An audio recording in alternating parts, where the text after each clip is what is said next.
I tried to walk on water this morning to save time walking to the studio. Let me guess how that ended for you.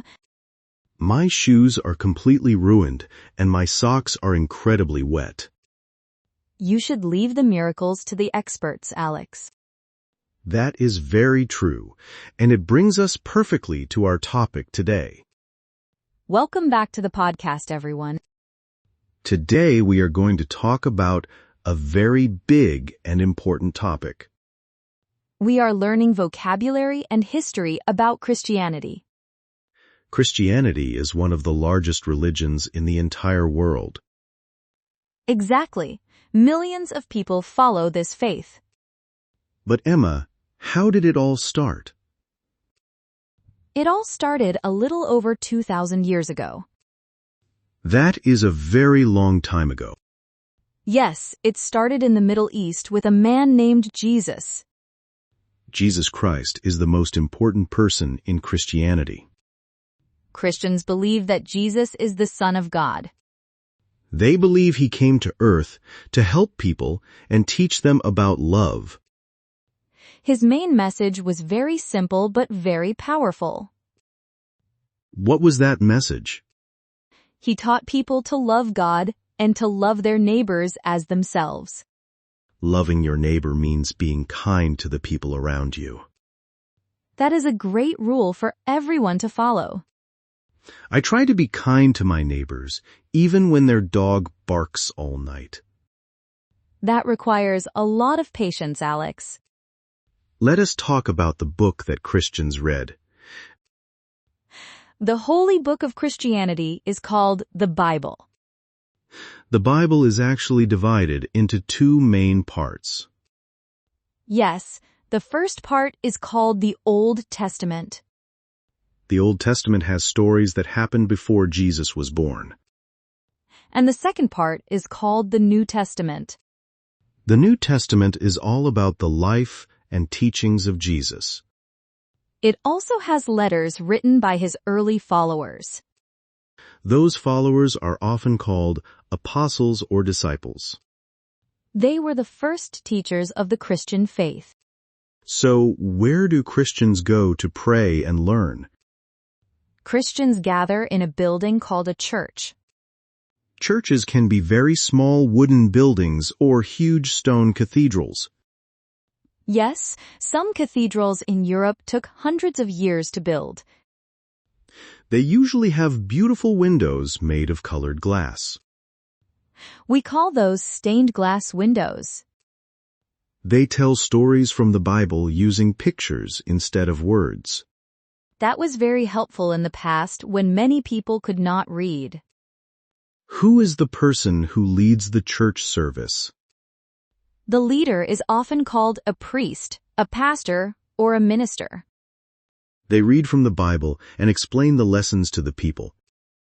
That talk is called a sermon. People also sing songs together during the church service. Those holy songs are called hymns.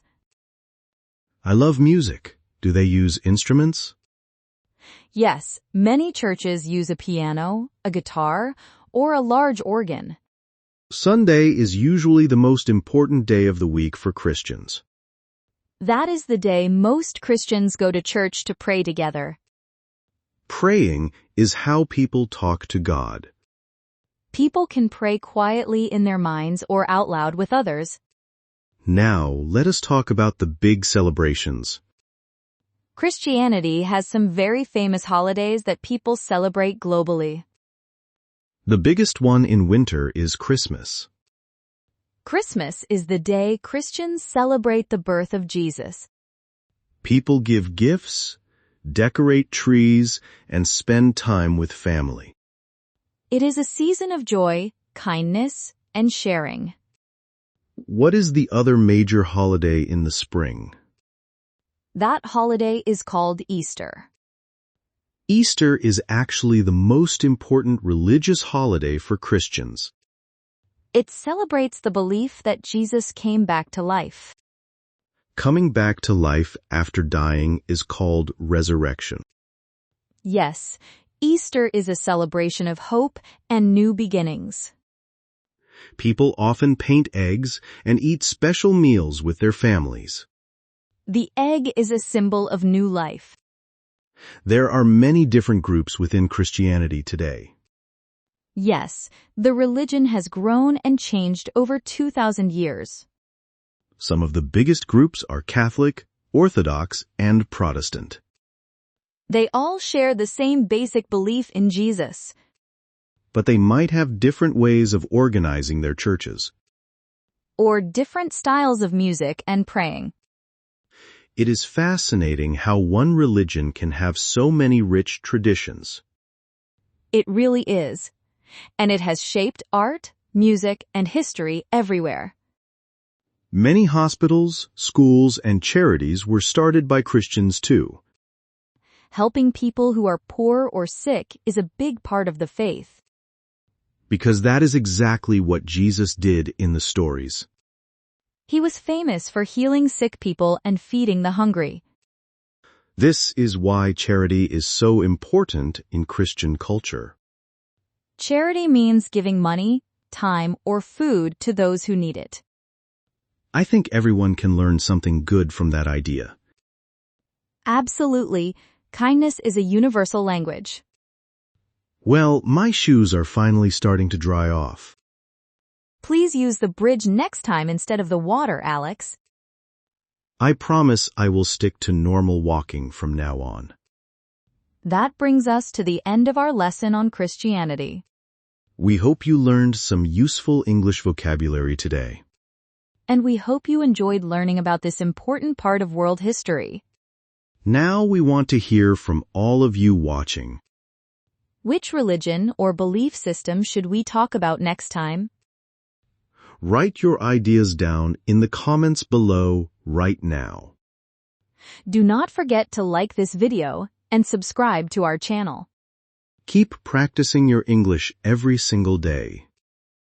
Thank you for listening to Step by Step English. We will see you in the next episode. Goodbye.